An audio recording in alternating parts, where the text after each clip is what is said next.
নমস্কার বন্ধুরা, কেমন আছো সবাই? আমি জয়ন্তী।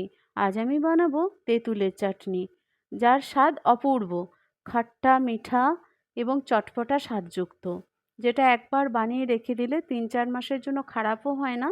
এবং এটা বিভিন্ন কাজে স্ন্যাক্স বানানোর কাজে আমরা এটা ব্যবহার করি, এবং বানানো স্ন্যাক্সের সাথেও এটা আমরা সার্ভ করতে পারি। ফুচকার সাথেও এই চাটনি আমরা ব্যবহার করে খাই। তো এর জন্য, এটা বানানোর জন্য যেটা করতে হবে, তো সেটা হলো, প্রথমে আমি ২৫০ গ্রাম মতো তেঁতুল প্রেসার কুকারে সিটি মেরে নিয়েছি, এটাকে সফট করবার জন্য। তেঁতুলটা প্রথমে ভালো করে ধুয়ে নিয়েছিলাম, তারপরে সিটি মেরেছি। তারপরে এবার এটাকে রসটাকে আমরা তেঁতুলের বের করে নেব, যার জন্য ছাঁকনিতে দিয়ে একটু চটকে চটকে রসটাকে বের করে নিতে হবে।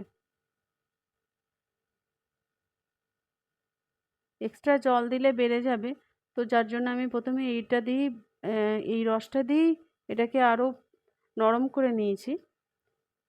এরপর ফ্রেশ জল দিয়ে ভালো করে আরেকবার এর বাকি রসটুকু চটকে বের করে নেব।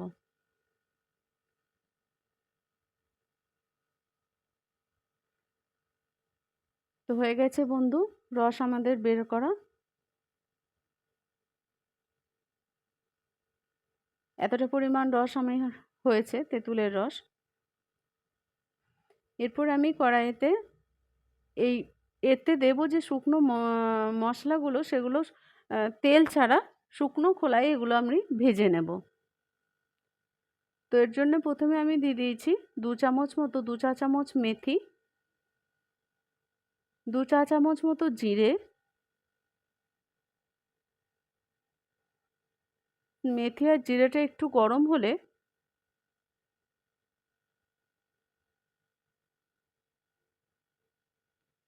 এর সাথে দিয়ে দেব হাফ চামচ মতো কালো জিরে।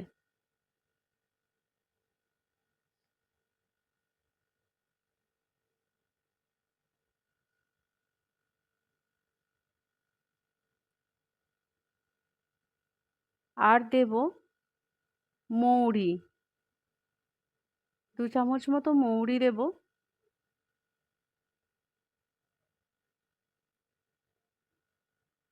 এবার এই মশলাগুলো খুব ভালো করে যখন নাড়ানো হয়ে যাবে, সুন্দর একটা যখন গন্ধ বেরোবে, তখন এর সাথে যোগ করে দেব 2 চামচ মতো সর্ষে।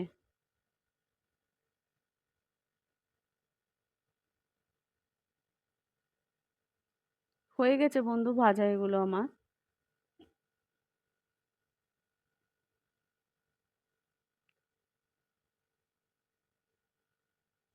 এরপর কড়াইয়ের মধ্যে তেল দিয়ে নিয়েছি, এবং এরপর এর তেলের মধ্যে ফোড়ন হিসাবে দেব একটা শুকনো লঙ্কা গন্ধের জন্যে, আর দেব এক চুটকি হিঙের ফোড়ন,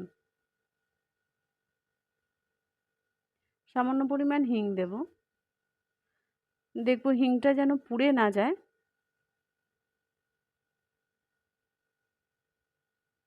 এরপর এর মধ্যে তেঁতুলের রসটা দিয়ে দেব। আর কিছু না, বাস হয়ে গেল। এরপর শুধু ফুটতে থাকবে এবং রসটা ঘন হতে থাকবে। এর সঙ্গে এবার স্বাদ মতো মিশিয়ে দেবো লবণ, হলুদ আর চিনি। তো এখানে লবণ আমি নিয়েছি 2 চামচ মতো লবণ দিয়েছি।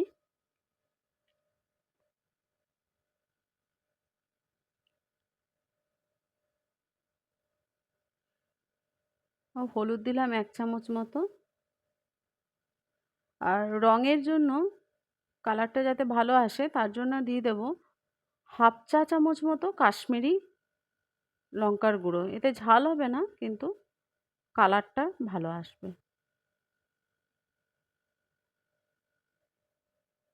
তো এবার ফাইনালি চিনি দেবার পালা। তো চিনিটা যে যেমন মিষ্টি পছন্দ করে সেই হিসাবে দেবে বন্ধু তোমরা। তবে আমি এখানে প্রথমে হাফ কাপ চিনি দিয়েছিলাম, কিন্তু আমার পরে অনেকটাই টক লেগেছিল, সেই জন্য এটাকে আমি আরও হাফ কাপ চিনি যোগ করেছিলাম। তো ২৫০ গ্রাম তেঁতুলে আমি তাহলে 1 কাপ মতো চিনি যোগ করেছি। এবার মশলাটা গুঁড়ো করে নেব। আমি শিলে পিষে নিয়েছিলাম মশলাটা।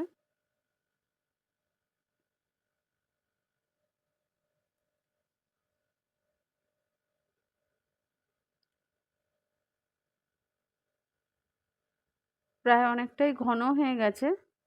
এর ঘনত্বটা আমরা ওই টমেটো কেচাপের মতো রাখার চেষ্টা করব। ঠান্ডা হয়ে গেলে আরেকটু এটা ঘন হয়ে যাবে। এর সাথে আমি যোগ করে দেব ওই যে মশলাটা বানিয়ে রাখলাম, ওই মশলাটা 2 চামচ মতো দিয়েছি। বাকি মশলাটা আমি ডাব্বাতে ভরে রেখে দিয়েছি। ওটা সবজিপাতিতে অনেক সময় ব্যবহার করা যেতে পারে, বিশেষ ধরনের সবজিতে।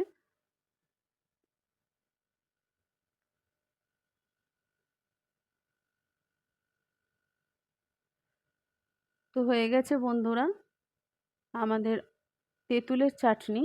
এর সাথে আমি প্রিজার্ভ করার জন্য দিয়ে দেবো 1 চা চামচ মতো ভিনিগার।